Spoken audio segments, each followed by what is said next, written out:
Bismillahirrahmanirrahim.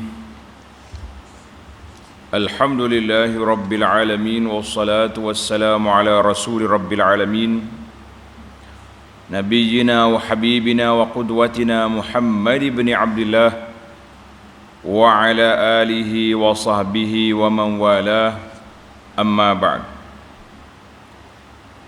Alhamdulillah, pada pagi ini Khamis 20 hari bulan Safar 1442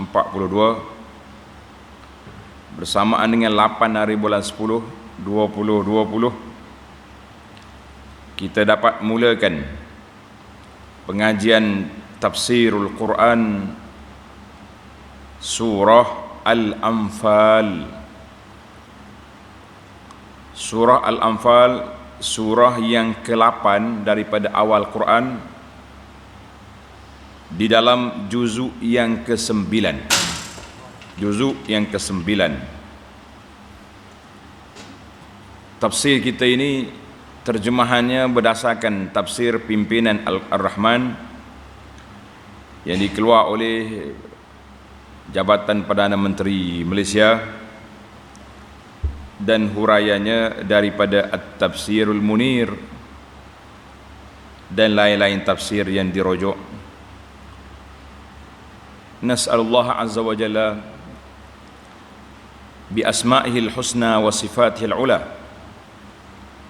Semoga Allah Ta'ala jadikan ilmu yang kita belajar dan sampai ini, yang pertama ikhlas kerana Allah azza wa jalla. Yang kedua, Allah Ta'ala curahkan manfaat yang kita belajar ini dalam hati kita, sehingga kita boleh jelmakan di dalam kehidupan kita ma'al Quran, hidup bersama dengan Quran, wa tahta zilalil Quran, dan di bawah payungan naungan hidayah Al-Quran dan juga sunnah Nabi sallallahu alaihi wasallam, hatta atanal yaqin, sehingga kita mati. Kita baca 4 ayat dulu, kemudian kita pergi kepada muqaddimah dan huraiannya insya-Allah. A'udzu billahi as-sami'il 'alim minasy syaithanir rajim. Bismillahirrahmanirrahim. يسألونك عن الأنفال قل الأنفال لله والرسول فاتقوا الله وأصلحوا ذات بينكم وأطيعوا الله ورسوله إن كنتم مؤمنين إنما المؤمنون الذين إذا ذكر الله وجلت قلوبهم وإذا تليت عليهم آياته زادتهم إيمانا وعلى ربهم يتوكلون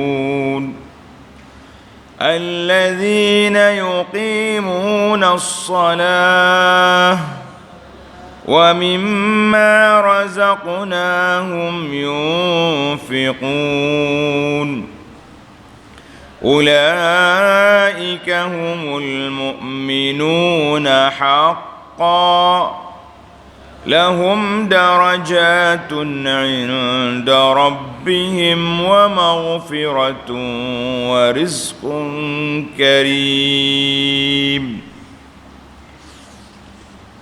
Surah Al-Anfal, kita tengok muqaddimah surah. Undur satu muka. Suratu Al-Anfal. Surah ini diturunkan di Madinah. Alhamdulillah, kita sudah bincang daripada awal tafsir dulu. perbezaan di antara Al-Makki dengan Al-Madani. Surah ini dikatakan Makkiyah, surah ini Madaniyah. Mana Makki itu surah yang turun sebelum Nabi kita berhijrah. Nama dia Makkiyah, surah zaman marhala Makkah. Surah Al-Madaniyah iaitulah ba'dal hijrah. Itu skill besar ialah. Perbezaan isi juga sedikit jelas. Surah Makkiyah ni tajuk dia akidah, akhlak, kisah-kisah umat yang terdahulu untuk nak menguatkan akidah umat Islam. Kemudian surah Madaniyah, ciri-ciri zahir dianya iaitulah hukum hakam, mujadalah, berdebat, berdialog dengan ahli kitab, dan juga ada kisah tentang munafikin.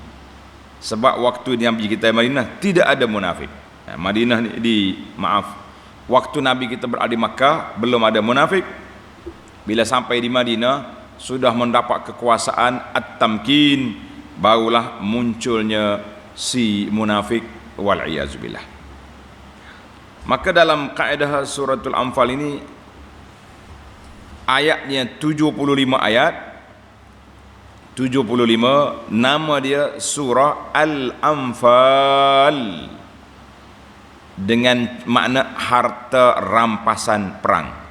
Al-Anfal makna harta rampasan perang, kerana dalam surah ini diterangkan hal soal-soal yang berhubung kait dengan peperangan dan perdamaian. Surah ini dinamakan surah Al-Anfal sababut tasmiyah, sababu at-tasmiyah, mengenai harta rampasan perang, kerana di dalamnya diterangkan cara membahagikan harta rampasan perang itu dan perkara-perkara yang berhubung dengan peperangan dan perdamaian. Jadi ayat yang pertama lagi, yas'alunaka 'anil anfal, mereka mari tanya kamu tentang Anfal. Itu cerita dia. Intisari kandungannya, surah ini menerangkan tentang perjuangan Rasulullah sallallahu alaihi wasallam yang menentang pencerobohan kaum kafir musyrik Mekah. Akhirnya Nabi sallallahu alaihi wasallam dan orang-orang Islam yang dipimpinnya berjaya mencapai kemenangan yang besar di medan perang Badar. Itu medan ujian yang pertama dari sudut kesenjataan, iaitulah dalam peperangan Badar. Sehingga dinamakan Yaumal Furqan, hari memisahkan di antara hak dan batil. Orang-orang kafir musyrik sebelum itu tidak putus-putus mengganggu, menyeksa dan menghalangi orang Islam daripada menjalankan ibadat kepada Allah Azza wa Jalla. Lalu Rasulullah sallallahu alaihi wasallam Rasulullah dan umatnya diperintahkan oleh Allah untuk memerangi golongan yang menceroboh itu sehingga hilang lenyap segala fitnah dan gangguan, dan bebaslah orang-orang Islam menjalankan agamanya, boleh beribadat secara terang-terangan, boleh lakukan solat berjamaah, solat Jumaat, solat hari raya, berkumpul beramai-ramai dan melaksanakan tuntutan syariat, hukum hakamnya dilaksanakan dalam ibadatnya, dalam muamalatnya, dalam jinayatnya, hudud, qisas dan lain-lain. Selain dari itu, umat Islam diingatkan, dan jagalah diri kamu daripada berlakunya dosa yang bawa bala bencana, yang bukan sahaja akan menimpa orang-orang yang zalim di antara kamu secara khusus, tetapi akan menimpa secara umum. Jadi kena belaka. Manakala khusus, orang hak jahat dia kena. Umum, oleh kerana kita tak larang kemungkaran, kita kena. Seperti apa yang berlaku kepada kita sekarang ini. COVID-19 datang, dia boleh menutup pintu-pintu maksiat, tapi dia juga menutup pintu masjid. kata orang tambahan baru ni, Qawi tidak dapat menutup kerakusan kumpulan-kumpulan yang berebut jawatan menjaga kursi. Ini tak mampu dibuat oleh Qawi. Jadi kita lah jaga supaya Allah Ta'ala tidak ubah kedudukan itu menjadi tidak baik. Balik kepada tafsir, dengan ini Allah Ta'ala memberi amaran bahawa membiarkan perbuatan-perbuatan maksiat berkembang dalam masyarakat akan membawa bala bencana yang bukan sahaja kepada orang-orang yang berdosa itu, bahkan juga kepada masyarakat umumnya. Ingat, bila mari bala, dia tak pilih, ni rumah orang jahat, kena. Ni rumah Tok Lubai, bagi semua. Rumah Pak Haji sama.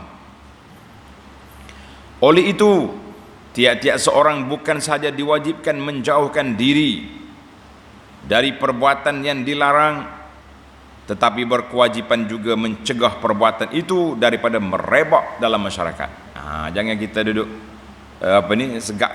Jangan beri maksiat ini berleluasa di dalam masyarakat. Kalau dia berleluasa, akhir sekali mari bala bencana, dia tai belaka, tak kira siapa, baik ke tak baik, turun bala, habis kena belaka. Persediaan itu pula adalah sesuai dengan keadaan zaman dan sebanding dengan alat-alat senjata yang digunakan oleh pihak lawan. Dulu orang naik kuda, naik unta, perang, panah. Sekarang ni panah juga, panah dengan ni, dengan bom, dengan alat-alat tembakan secara baru. Itu dia panggil alat semasa. Jadi kita tak boleh nak abaikan. Kita kata tak jadi tu, kita nak pakai hak zaman Nabi lagi. Dalam bab ibadat, na'am, memang kita suruh ikut hak zaman Nabi sallallahu alaihi wasallam, tetapi dalam bab perkara-perkara kehidupan keduniaan, kita ikut yang sesuai di zaman masing-masing. Jangan tengok orang naik kereta, dia kata ikut Nabi, naik unta lah. Siapa cerita cerdik sangat awak tu, nak ikut Nabi naik unta, tak boleh naik kereta? Siapa dia cakap? Ini orang yang pening kepala, nama dia macam ni. Jangan jadi orang pening. Dalam surah ini diperintahkan supaya orang-orang Islam sentiasa berlengkap sedia dengan kekuatan pertahanan dan dengan berbagai jenis senjata yang dapat disediakan untuk menentang pencerobohan musuh. Jangan. Dalam pada itu, jika pihak musuh suka hendak berdamai, maka umat Islam hendaklah berbuat demikian, kerana Islam adalah agama perdamaian. Islam dinus salam. Islam ni agama perdamaian. Ini kita tengok ada sebahagian orang Islam, biasanya orang bukan Islam, non-Islam yang luar biasa. Sama ada mereka tu missionary, pendakwah Kristian, ataupun pentaksub kepada ajaran dia, orang ni yang menentang kedatangan Islam ke tempat mereka. Tapi biasa-biasa orang lain tak ada masalah apa. Islam bawa perdamaian, bukan bawa senjata untuk pergi bom orang. Itu teroris nama dia, bukan Islam. Baiklah para jemaah sekalian, alhamdulillah kita mula dengan ayat kita yang pertama. Yang sebelum itu munasabah susunan. Dalam ayat ini surah Al-A'raf, suratul A'raf, Allah cerita beberapa siri perjalanan dakwah nabi-nabi dulu, daripada Adam, Nuh, Saleh, Hud. Kita lihat zaman Nabi, surah ini suratul Anfal, Allah cerita tentang Nabi kita sallallahu alaihi wasallam dan umatnya. Bermula dengan yas'alunaka 'anil anfal. Artinya Quran ini lengkap melengkapi. Suratul Al-A'raf, nabi-nabi dulu, dan ada nabi kita sudah tentunya.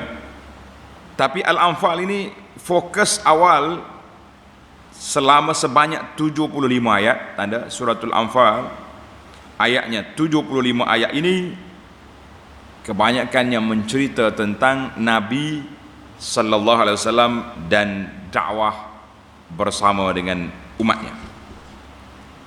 Kemudian satu lagi yang kita kena ingat, yaitu Rasulullah di permulaan ayat yang kita baca tadi, sebanyak 4 ayat. 4 ayat yang kita baca ini, para jemaah sekalian, ada 5 sifat.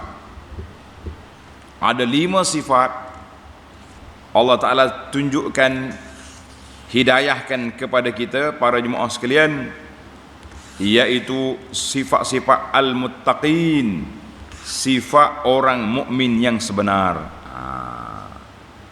Innamal mu'minuna allazina iza zukirallah wajilat qulubuhum. Pelajar-pelajar kita tanda ada 5 sifat ataupun 5 ciri orang mukmin yang bertakwa, yang saleh. Yang inilah sifat yang kita nak, yang kita dambakan, yang kita war-warkan, supaya kita, keluarga kita, pelajar-pelajar kita semua termasuk di kalangan orang yang mempunyai sifat yang mulia ini, insya-Allah. Baik, kita masuk kepada ayat. Bismillahirrahmanirrahim. يسألونك عن الأنفال قل الأنفال لله والرسول. Mereka bertanya kepadamu, wahai Muhammad sallallahu alaihi wasallam, tentang harta rampasan perang.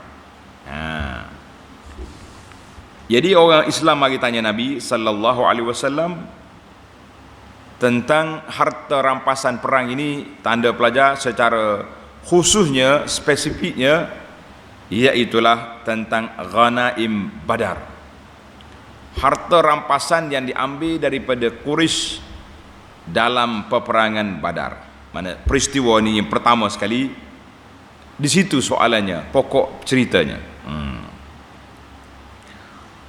Maka tentang ghanimah yang ambil daripada peperangan Badar, maka Allah jawab, katakanlah wahai Muhammad sallallahu alaihi wasallam, harta rampasan perang itu terserah kepada Allah, bagi Allah dan bagi Rasulnya sallallahu alaihi wasallam untuk menentukan pembahagiannya. Mu jangan duk jeling, jangan duk tengok teliu kepada harta ni. Allah Ta'ala sudah serah kepada Allah dengan Rasul untuk menentukan pembahagian, untuk menentukan pembahagian. Maka apa sikap kamu? Fattaqullah, oleh itu bertakwalah kamu kepada Allah. Ini arahan. Wa aslihu zata bainikum, dan perbaikilah keadaan hubungan di antara kamu. Dia panggil al-bain. Al-bain ini dia boleh dua, ittisar wal iftiraq, hubungan ataupun perpisahan, boleh. Maka Allah kata aslihu zata bainikum, jaga hubungan kamu sama-sama kamu. Mana hubungan, kalau kita hubungan rapat dah, kata orang yang rapat itu dirapat-rapatkan, yang jauh itu didekat-dekatkan. Mana kalau ada berlaku perpisahan, kita satukan. Kalau sudah bersatu, rapatkan saf. Itu dia panggil bain. Al-zatul bain, mana orang yang ada hubungan di antara kita. Orang yang ada hubungan di antara kita. Wa aslihu, adalah baik. Mana kalau kita sudah baik, damai, aman, kemaskan, mantapkan lagi. Tapi kalau kita berpisah-pisah, berpisah-pisah, pecah-pecah, satukan. Dua tu arahan Allah Azza wa Jalla. Wa ati'u Allah wa rasulahu in kuntum mu'minin. Serta taatlah kepada Allah dan Rasulnya sallallahu alaihi wasallam jika betul kamu orang-orang yang beriman. Ayat ini cabar. Kalau mau beriman, taat. Kalau kamu mukmin, patuh. Kalau kamu betul-betul muslim, akur. Maknanya kalau tak betul, tak usah ikut. Tengok nota di bawah 260. Dalam peperangan Badar, tanda pelajar. Dalam peperangan Badar ini berlaku pada hari Jumaat 17 Ramadan tahun yang kedua Hijrah. Ingat, bila 17 Ramadan tahun yang kedua Hijrah berlakunya Ghazwatu Badar Al-Kubra. Kalau sebut perang Badar tu hak ni lah. Ada Badar surah tapi orang tak sebut, kecuali orang mengaji sirah yang sebut tu. Dan dengan pimpinan Rasulullah sallallahu alaihi wasallam, orang-orang Islam berjaya menghancurkan tentera kaum kafir musyrik dan mencapai kemenangan yang besar. Pada ketika itu segolongan dari pihak Islam, pemuda-pemuda menyatakan tidak suka harta rampasan perang itu dibahagikan sama rata. Jadi dia nak macam ni, hak kita ambil rapah tu boleh kita. Kita tangkap dia. Macam contohnya kita seorang panglima ni bunuh kafir, bunuh Abu Jahal. Segala barang-barang Abu Jahal menjadi rampasan dia. Itu cadangan. Dan berharap supaya semuanya diberikan kepada mereka. Siapa? Tentera yang dapat menangkap menawan itu. Kerana mereka lah yang berjuang dengan handalnya berbanding dengan pihak-pihak yang tua-tua. Dia panggil frontliner sekarang dah. Orang sah depan, ni geng-geng muda. Allahu Akbar. Lalu turunnya firman Allah Ta'ala yang tersebut dalam hadis yang dikeluar oleh Imam Ahmad daripada Abu Umamah. Abu Umamah kata, sa'altu Ubadah bin As-Samit radhiyallahu anil Anfal. Ubadah, apa cerita di sebalik Al-Anfal ini, surah Anfal? Qala fina, kami yang menyertai peperangan Badar, ayat ini turun kepada kami. Hina ikhtalafna fin nafal, ketika kami berbeza pandangan tentang harta rampasan perang. Wasaat akhlakuna, jadi berlakulah sedikit, orang panggil tak apa elok, ada yang cadang boleh kita. Allah Ta'ala nak didik umat Islam, kamu baru saja mendapat kemenangan. Kata orang baru boleh angkat kepala celek mata, nak ambil harta dah. Fantaza'ahullahu min aidina, maka Allah Ta'ala cabut harta itu daripada tangan kita. Wa ja'alahu ila Rasulillahi sallallahu alaihi wasallam. Allah kata Al-Anfalu lillahi walir rasul. Suratul Anfal ini, qulil anfalu lillahi walir rasul. Allah Ta'ala serah ke Nabi.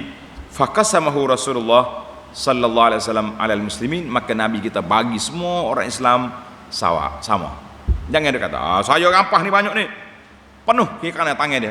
Letak sini, kita kumpul semua, kemudian kita bagikan harta ini kepada semua yang hadir di dalam peperangan Badar. Tak kira boleh jadi orang ni tak pegang senjata sebab dia tukang masak dekat dapur, tapi dia hadir, dia juga sama dapat.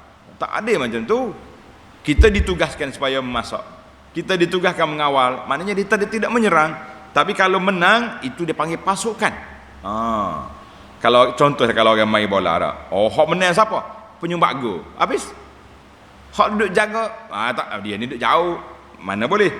Maka Allah Ta'ala start di sini, kemenangan ini kemenangan bersama, maka harta dibagi kepada semua, jangan ambil separuh-separuh.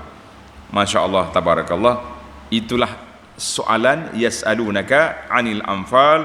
Allah didik hamba-hamba dia supaya dalam peperangan ini jangan tamak-tamak kepada harta, jangan jeling-jeling kepada dunia. Kamu fi bidayatit tariq wa bidayatil intisar. Kita ni baru permulaan jalan dan awal kemenangan. Jangan duk gopoh nak harta dah, sabar-sabar dulu kan. Macam zaman kita ini tak pelik dah. Berebut nak jawatan tu jawatan ni, nak jadi ketua cawangan apa berapa banyak harta habis. kena tabur-taburkan orang cerita, kita kata itu bukan perjuangan Islam. Perjuangan Islam tidak nampak yang tu, tapi nampak Allah dan Rasulnya sallallahu alaihi wasallam. Masya Allah, tabarakallah. Ini dalam riwayat Abu Daud, Ibnu Abbas kata, Nabi kata, man qatala qatilan falahu kadza wa kadza. Siapa dia boleh bunuh orang itu, dia dapat sekian. Siapa dia tawan, dia dapat menawan orang, dapat sekian. Maka pemuda-pemuda pun laju pergi serang. Orang tua-tua duduk jaga bendera, jaga pengawalan. Jadi bila mari dapat harta, pakat minta buat dia, saya serang, saya. Orang tua kata, la tasta'ziru alaina. Jangan cepat pemuda-pemuda. Kalau tidak kami kawal tentera, macam mana mu nak serang? Itu timbul cerita ni. Fatanaza'u, maka Allah Ta'ala tu ayat Quran ni, yas'alunaka 'anil anfal. Allah kata suruhlah ke Nabi untuk bagi. Kemudian wa'ati, tengok di akhir ayat Allah kata apa? Wa'ati'ullaha wa rasulah in kuntum mu'minin. Muta'al Allah taat dengan Rasul, jangan duduk berkelahi dalam masalah kecil-kecil, kan? Maka kita kena ingat satu lagi, memiliki harta rampasan daripada peperangan itu adalah salah satu daripada ciri-ciri keistimewaan umat Nabi kita Muhammad sallallahu alaihi wasallam. Dalam hadis yang sahih dikeluar oleh As-Sahihaini daripada Jabir, sabda Nabi sallallahu alaihi wasallam, khamsan, aku diberi 5 perkara yang tidak diberi kepada Nabi yang terdahulu. Salah satu daripadanya, wa uhillat liyal ghanaim, Allah halalkan aku boleh ambil harta ghanimah. Umat dulu dah sudah perang, harta-harta tawanan dikumpul satu tempat, api mari turun, bakar, habis, tengok saja. Maka kita umat Muhammad sallallahu alaihi wasallam dapat menggunakan harta ini, alhamdulillah. Baiklah, cerita tentang pembahagian harta rampasan ini panjang. Kita masuklah perbincangan kita dalam babul jihad, dalam bab jihad. Kalau tuan-tuan nak hak panjang, tengok dalam syarah ana kepada kita Al-Fiqhul Manhaji. Dalam bab jihad kita sudah bincang panjang di sana tentang ghanimah dan juga harta rampasan. Baik, kita masuk kepada kita lah, umat Islam sekarang.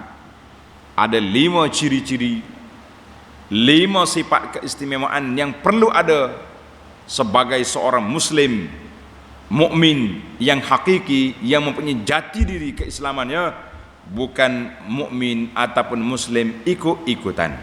Nah, kita tengok bermula daripada ayat yang kedua. Innamal mu'minuna alladhina idza dzukirallahu wajilat qulubuhum. Tengok, sesungguhnya orang-orang yang beriman itu yang sempurna imannya. Dalam ayat 1 Allah kata in kuntum mu'minin. Kalau kamu benar-benar beriman, mu dengar, ikut, taat kepada apa yang telah diputuskan oleh Nabi sallallahu alaihi wasallam. Ayat ini, ayat 2, Allah cerita siapa orang mukmin itu. Nak jadi orang mukmin yang disarankan itu siapa mereka? Ini mereka. Sesungguhnya orang-orang yang beriman itu yang sempurna imannya ialah mereka yang apabila disebut nama Allah, idza zukirallah wajilat qulubuhum, hati mereka gemetar, hati mereka. Kita rasa takut, kita rasa gerun, kita rasa cemas apabila kita berhadapan dengan hak Allah Azza wa Jalla. Sebut ini arahan Allah, berhenti selalu, tak lawan. Ini arahan Allah. Tanya lagi, tak ada tafsir lain ke hak yang boleh mengharus-haruskan, yang boleh melepaskan? Duk cari lubang. Orang yang betul, qala Allah qala Rasul, stop setakat tu. Jangan duduk keluk-kelek kata orang. Satu sifat dia. Yang kedua, wa idza tuliyat alaihim ayatuhu zadatuhum imana, dan apabila dibacakan kepada mereka ayat-ayat Allah, baca Quran, tadabbur Quran, mengkaji Al-Quran, apa jadi? Zadatuhum imana, bertambah iman dia, lagi mantap dia punya keimanan. Berapa tu? Dua. Sifat yang ketiga, wa ala rabbihim yatawakkalun, dan kepada Tuhan mereka jualah mereka bertawakal, berserah diri bulat-bulat. Tiga sifat, tawakal. Itu dari sudut hatinya. Hatinya takut, hatinya gementar gerung, bertambah iman dia, lagi kepercayaan lagi jitu, dan tinggi darjat tawakal. Tiga. Kita turun kepada kehidupan pula. Tengok ayat 3.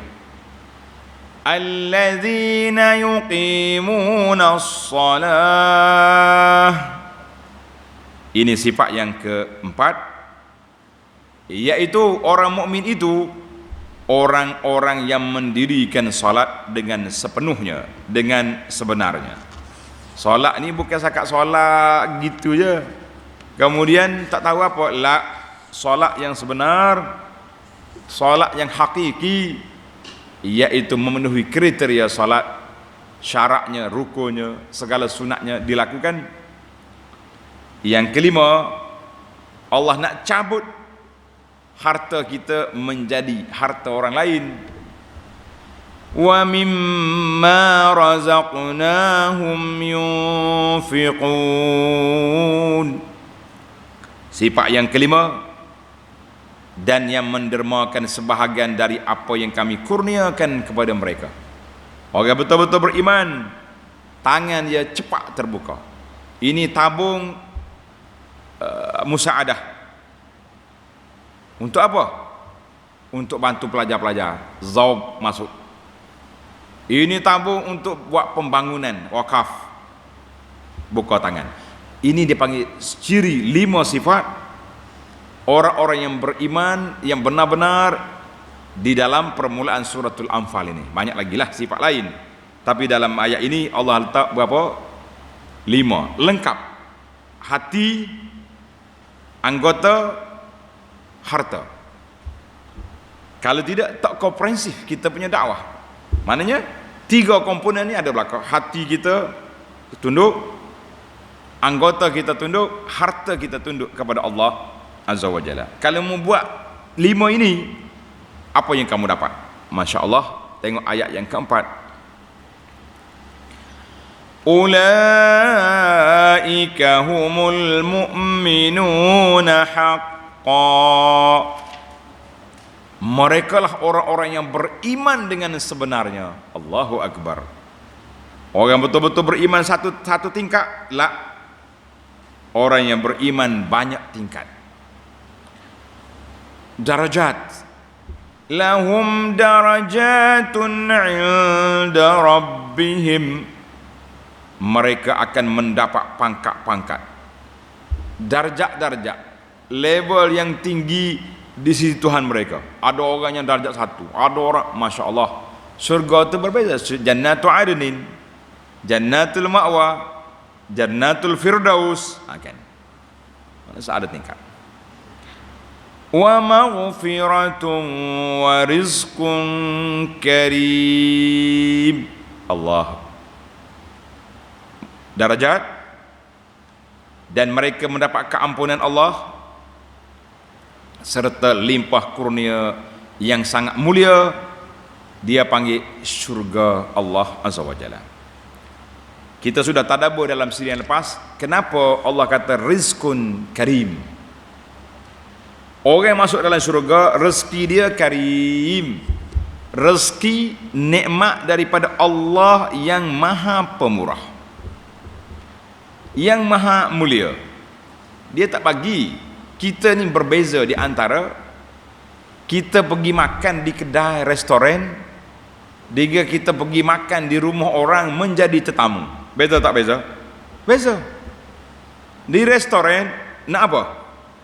Mi goreng, air, batu campur, kan? Tambah kuih lagi. Semua tanda dia mari setakat tu. Setakat tu. Tapi kalau kita pergi tamu orang, Allah Ustaz Haji, alhamdulillah kerana sudi datang rumah kami tak sedia banyak, 2 meja ya penuh. Oh, tak sedia banyak. Ustaz ni daripada pagi tadi lagi tak makan, duduk tunggu nak pergi rumah orang jemput dia makan. Itu dia panggil, nak suruh bayangkan nak apa, rizqun karim. Nikmat syurga ni semata-mata kurniaan Allah Azza wa Jalla. Dia bukan balas mengikut apa yang kita buat. Dia beri apa yang Tuhan nak bagi. Allah semua dia beri. Jadi tak ada had, tak ada limit. Kalau setakat nak balas apa yang kita buat, macam kita makan kedai makan tadilah, restoran, kan? Itu je lah. Habis tinggi tuang kedai atau kenal kita, oh, tak apalah Pak Haji, diskaun 20 sen. RM22.20, diskaun 20 sen. Orang lain kena bayar. Mana kata apa? Rizqun karim. La, Tuhan kata, kulu washrabu hani'an bima aslaftum. Allahu akbar. Makan, minum dengan sebab apa yang kamu taat atas dunia dulu, aku beri nikmat karim yang tidak putus. Baik, para jemaah sekalian, kalau kita masuk dalam perbincangan tentang nikmat syurga, kita akan seronok, tak tidur kita balik muhasabah sekali lagi, iaitulah tentang perjalanan kita ni. Ada 5 sifat orang yang beriman, 5 sifat. Sifat yang pertama apa dia? Al-khawfut tam minallahi azza wa jalla, takut sangat-sangat. Alladzina idza zukirallah, bila sebut Allah Taala, wajilat, takut kita, gemetar hati kita.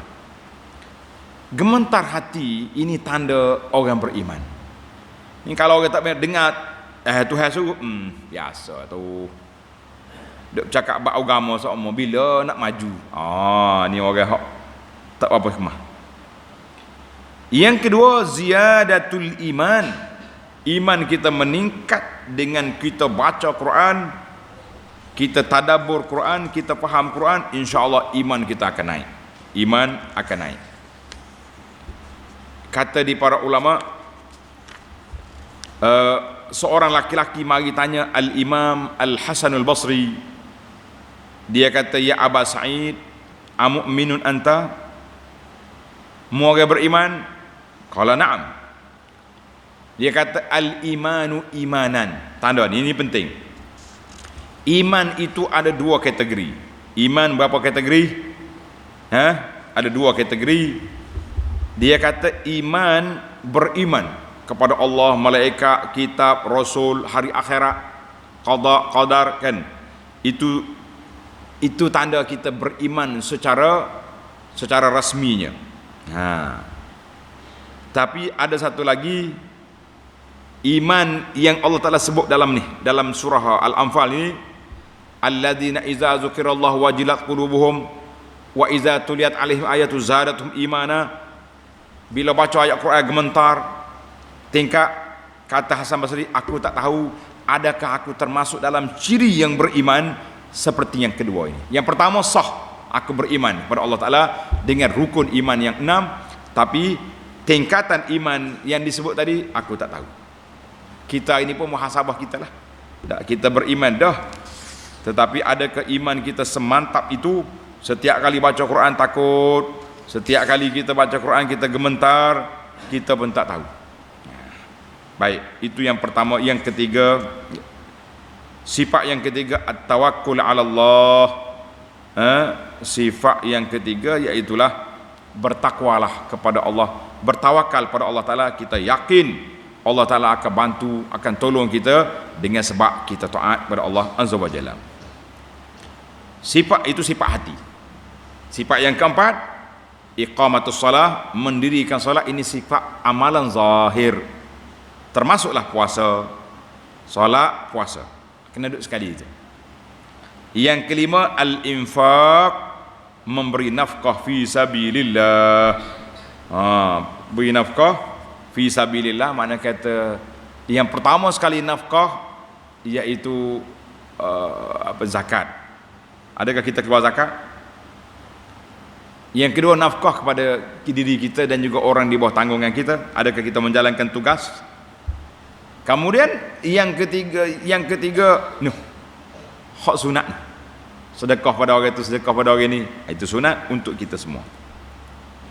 Yang penting kita infak fisabilillah. Barulah Allah Ta'ala tutup ayat Quran ini dengan ulaika humul mu'minuna haqqa. Ada sifat ini, kamulah orang yang benar beriman.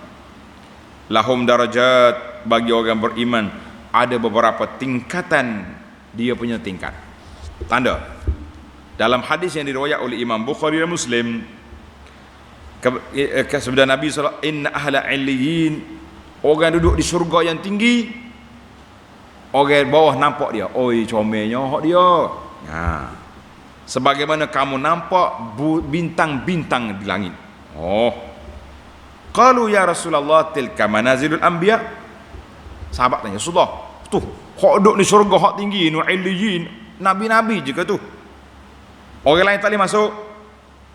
Nabi kata, bala, ya, walladhi nafsi bin rijalun amanu billahi wa saddaqul mursalin.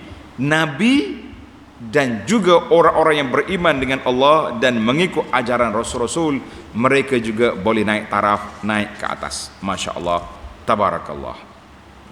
Jadi syurga tu tingkatan dia tinggi. Kita mintalah, Nabi kata kalau nak minta, mintalah al-firdausul a'la, minta.